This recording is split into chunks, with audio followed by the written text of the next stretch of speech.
So in this video today, I just wanted to go through a quick mindset shift which will massively help you when it comes to running your sales calls. So rather than actually going into the call thinking, oh, I want to sell this person, I'm going to pitch this person, if you reframe your mind to go in that I'm actually going to go try and help this person on the call, it'll take the pressure off you, it'll feel way more natural, and you'll actually understand more about your prospect, which will actually make it in turn easier for you to sell. So in terms of the selling mindset, a lot of people will go into calls, they put a lot of pressure on themselves, like I need to close this one, and because of this you'll end up talking too much. You're trying to convince, you're kind of always itching to kind of get your pitch in or tell them why it is a good solution for them, or if they object you kind of take it personally and you're trying to kind of spin them back around into wanting to buy from you. You'll try to pitch too early.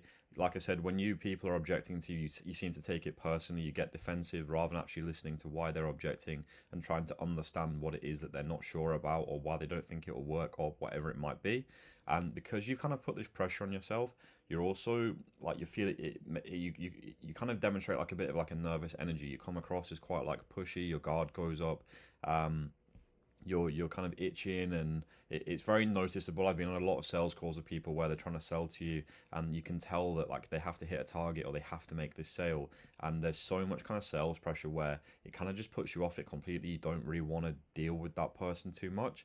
And then again, if the person then goes, look, like going to come back to this in a couple months, I've got this other stuff to do, I'm going on holiday or XYZ, and they say no, you'll kind of take that personally. You're like, oh, well, if we do it today, I can do this, this, this. And it's so transparent and it's so obvious what it is that you're trying to do. And this will just put you in a really bad spot. And again, you'll also start to dread every single sales call because you'll have so much pressure on yourself that you actually have to close it. Whereas the helping mindset, so what you need to come into the call with, reframe your mind is, can I actually help this person? Are they a fit for what we do? Would the product we sell, the service we sell actually help this person? And because of that, you'll actually ask more questions because you want to understand them better, which in turn makes it easier for you to sell to them. You'll then diagnose first rather than prescribing straight away, so you can understand, is this person a fit? What's the problem they've got? Does our solution fix that problem? How soon they're looking to get that problem fixed, what have they tried before. Once you kind of understand all of this, it will help you so much more to kind of build an overall picture, which again helps you to sell back to them. Again, objections are just then questions or well, I've tried something like this before. If you're trying to sell to them, oh, but yeah, not like us because of this, where as you're trying to help them, oh, okay, what was it that didn't work about it? Why didn't it work? Why don't you think it worked? What could have been done differently? These kind of things. And again, you're getting them to open up, tell you more and more information, and then in turn will only help you when it comes to actually presenting the solution to them. You'll be a lot calmer because again, not everything's riding on the call. Don't get me wrong, you might be in a situation where you have to make the sale, but going in with that mindset is just going to be so counterproductive, and chances are increase the chance of you not closing that person. And then if they say no, like this isn't for me, cool, they weren't a fit for what we do, not a problem. There isn't a rejection. You don't have to take it personally, and you can kind of move on with your day and put your energy into the next prospect whose likelihood will be a yes. Why this will work, so kind of for four main reasons. They can actually feel that you're relaxed, you're actually there to help them, you're actually there to understand them, and people actually know, especially in this day and age with the amount of sales calls and stuff people jump on for buying products online and that kind of stuff, they know when they're being sold to, where they can actually feel when someone actually cares about helping them, which again will just put you in a better spot and you'll become more trusted in that point too. Second thing is you'll ask better questions. So again, because you're not kind of looking to just dig out some answers from them and then transition on to the next part, you'll actually be asking things that are relevant to them, trying to uncover everything that they've tried before, which is not only building a picture in your mind of what they've done before, but also the prospects, because then they're probably talking through things that they didn't even realize is the reason why it didn't work last time or whatever that might be. And because you actually then understand things, when you're relaying back to the prospect about your solution, you can then match it to things they've told you they've tried before with things that you say your solution will then help with. So again, it just helps you in that regard as well. You take the pressure off. You won't have commission breath. You won't just be kind of trying to turn every single piece into a, oh yeah, but like you haven't worked with us or this and that. You just come across as calm and bothered, like you do this all the time, like you help these people achieve this all the time, not as a salesperson. And this will probably sound counterproductive to you, but you don't have to come across as a salesperson to sell. Like there's a pretty big misconception in the sales books and YouTube videos and that kind of stuff that you have to be salesy and you have to be all these things and you have to have this extroverted personality. You don't whatsoever. You just have to be there to help the person, understand them, and then repeat back to them why it's a fit. I know obviously everyone has their own different styles, but if you're not an extroverted person, you don't have to be to sell. You can find the way that suits you, but if you're just there to help them, you'll find it so much easier and so much more natural.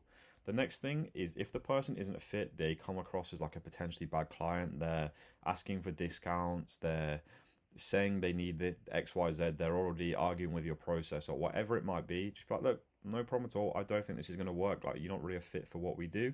And you then save yourself the headache of having a bad client. Or the alternative is the client then maybe like, okay, no, fair enough, happy to do it your way, because you had like the bottle to say to them, no, that's not kind of how we do it, and that's not how we work with our customers.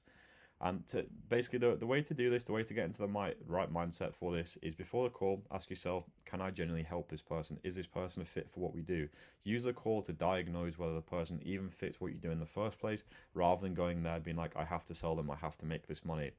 Second is aim to understand them better than anyone else who's spoken to them. So if, for example, you're not too sure what to ask, work backwards from this. So look at your solution that you're selling. Who is the type of person this works well with? Think about it that way. What sort of person would they need to be? What sort of business they need to have? What sort of money do they need to have? What is the time scale? All these different things. Just make a note of everyone who, for example, you have an existing customer was a really good fit. Then also make a note of people who perhaps you had as clients who were bad fits or whatever it might be. And from that point, you can then write out a list of questions. What have you tried before? How long ago did you try it for? Why don't you think it worked? What are you looking to do now to fix the problem? Ask all these questions just to build the full picture as to what is the problem, why do they want to solve it, how critical is it to them that they solve this problem, and if they don't solve it, what will that mean? Just trying to understand that whole picture. The next thing, again, just having kind of the bottle to say, no, I just don't really think you're fit for what we do.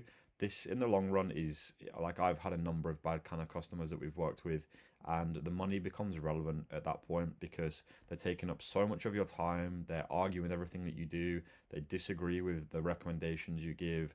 They're just a pain in the arse, to be honest with you, and it's never been worth it because chances are you'll get so sick of them, you'll just give them a refund anyway. So all you've done is wasted your time, stress yourself out to then just be back to where you were. So again, just don't work with bad clients, and you can tend to tell this by asking proper questions and understanding stuff about them.